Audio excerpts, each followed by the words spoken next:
Hey guys, it's Chase with Sherpa Equipment Company. Today we're going to be installing our Princeton roof rack on this Sport Edition 4th Gen 4Runner. So first step is we're going to be uninstalling the stock roof rack. The Sport Edition does have a different roof rack than the other versions, but same idea, it's going to apply to both. Alright, so for this step, we recommend using some kind of plastic trim removal tool. If you don't have that, you can use a screwdriver. Just keep in mind that you might scratch your paint a little bit easier. But to do this, you're going to get your flat edge, whatever you have, get it up under the plastic cover on it, and then lightly apply pressure evenly around it, and it should pop up relatively easily. Hopefully you don't break any of the tabs, but if you do, not a huge deal. Now that we got that off though, we will go ahead and remove these bolts holding the rack to the roof.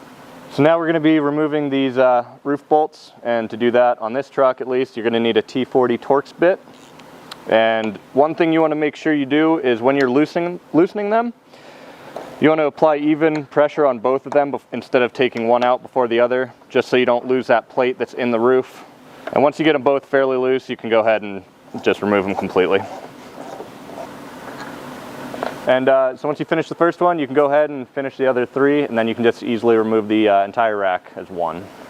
Now that we got all four corners out, we can just go ahead and remove the roof rack. It should pop up fairly easily. Now that the rack's off the truck, you want to go ahead and clean out where the mounts will be going. This will ensure a good seal on our rubber mounting feet.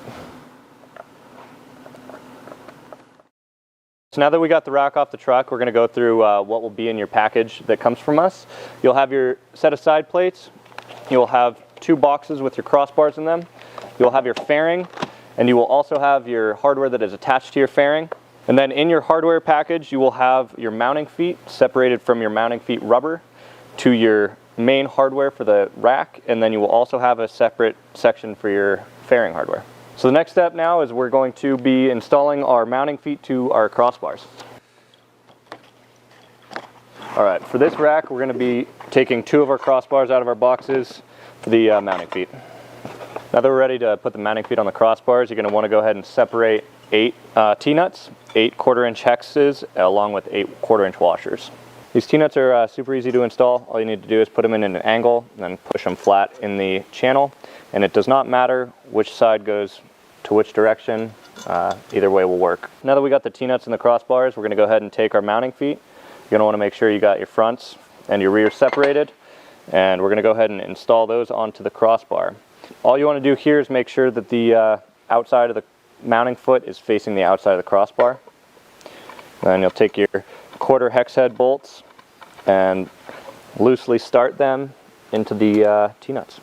Now that we got the mounting feet on the crossbars, you just want to make sure that all of the bolts are only loosely threaded into the T-nuts. That way you can slide them and adjust to the tracks on the roof of your vehicle. Now that we got the mounting feet mounted to the crossbars, we're going to go ahead and take our rubber and our M8 roof bolts with their bonded washers. The bonded washers are a little bit tight, but that is how they're supposed to be, and you just need to slide them all the way to the top before you install the rubber. Now we can come to the top of the vehicle and install our rubber spacers. And only thing you want to make sure here is that you install the thin side of the rubber facing the middle of the vehicle, and you're going to just slide them down over the rubber tubes, plastic tubes that are on the roof. They should go on pretty easily, and it should be a nice snug fit. And if you're having trouble getting the rubber onto the roof, you can simply remove these aluminum spacers and install those first, and then put the rubber right back over the spacers. Now that we got our rubber spacers in, we can go ahead and grab our crossbars with the mounting feet attached and install them onto the roof. Now that we got the crossbar up here, one thing you want to make sure is that there's a small notch on the front of our mounting feet, and the notches on our mounting feet always face the front end of the vehicle. So as long as that's facing forward, you are good to install your roof bolts. To do this, simply drop them in and then start threading them lightly until we're ready to tighten it down. Now we have all the bolts threaded into the roof lightly, and at this point everything on the rack is still loose, nothing is tightened down, including the bolts going into the bottom of the crossbar. And this is going to be important for the next step when we adjust to make sure the crossbar is centered. So the next step is centering up the crossbar, and to do this we like to measure from the inside face of the mounting foot to the end of the crossbar, and to do that we'll just take a tape measure. It's helpful to have a buddy help you if you can. And we'll go ahead and measure from that face to the crossbar. On this truck and this rack, our measurement to center the crossbar is about 4 3/4 in the rear. Now that we got our crossbar centered, we're going to go ahead and tighten up the bolts that run through the bottom of the mounting foot to the crossbar. You don't need to over tighten these. It doesn't take a whole lot to hold strong. And a good idea after you're done tightening them is to check your measurements again, just to make sure everything's still square. We're going to repeat the same process for the front crossbar, and this one is about right over 4, about 4 1/16. Now that we got our crossbars tightened up, we can go ahead and get our side plates. So now we're ready to put the side plates on the truck, and for this it's going to be helpful if you have a friend who can give you a hand. It's best to start with 4 socket button bolts and their washers, and then we'll grab the side plate.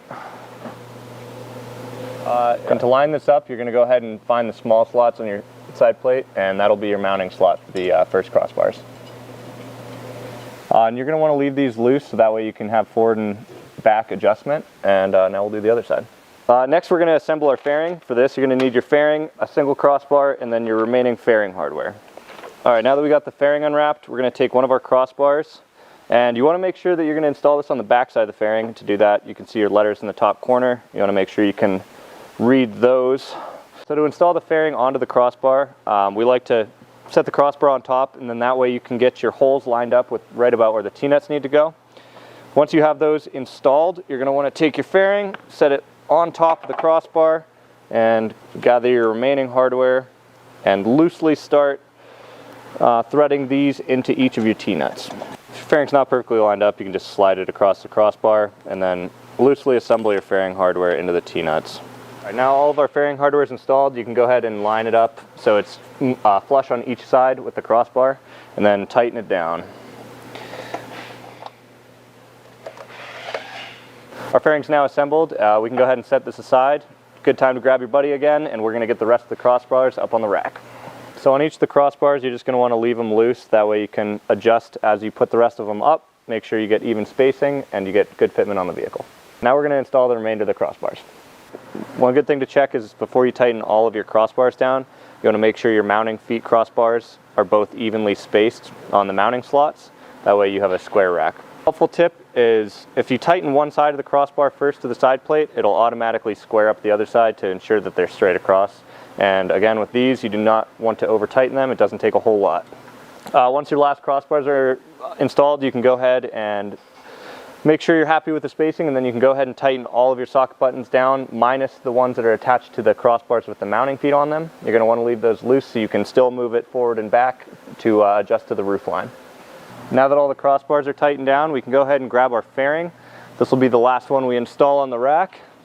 We usually like to line the bottom of the edge trim up to the bottom of the side plate. However, if you do run into any noise issues or wind or rattling, any kind of issues, you can simply adjust up and down here to resolve your problem.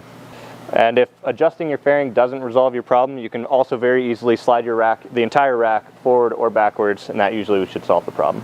Once you're happy with the fitment on the truck, you can go ahead and tighten down your last 4 on each side of your socket button bolts, and then we'll go ahead and tighten down the bolts that are running into the roof as well. Lastly, we're going to go ahead and tighten down the roof bolts. With these bonded washers, you like to tighten it to about where the bonded washer is flat. It's very easy to over tighten these, so as long as it's flat, you should be good to go. So the rack's now installed. Looks great on the truck. It's a good idea after about 100-150 miles or so to go back through, check all your hardware again, just to make sure nothing came undone or loose. Other than that, if you have any questions during the install or concerns, feel free to give us a call, shoot us an email, and now you can adventure with confidence.